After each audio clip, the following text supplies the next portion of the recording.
বিজয়ের গল্প বলা। এক যে রাজা, ঠান্ডা দাদা, রাজা নয় সে রাজ পেয়াদা। তার যে মাতুল, মাতুল কিসে সবাই জানে, সে তার পিসে। তার ছিল এক ছাগল ছানা, ছাগলের কি গজায় ডানা। একদিন তার ছাতের পরে, ছাদ কোথায় টিনের ঘরে, বাগানের এক উড়ে মালি, মালি নয় তো মেহেরালি, মনের সাধে গাইছে বেহাগ, বেহাগ তো নয় বসন্ত রাগ।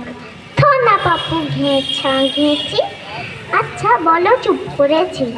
এমন সময় বিছানা ছেড়ে হঠাৎ মামা আসলো তেরে, ধরলো সে তার ঝুঁটির গোড়া, কোথায় ঝুঁটি টাকছে পোড়া, হোক নাতে করতো তাতে কি, লক্ষ্মী ছাড়া মুখ ঘুরে কি, ধরবো ঠেসে টুটির পরে, টিরবো তোমার মুন্ড ধরে, কথার উপর কেবল কথা, এখন বাবু পালাও কোথা।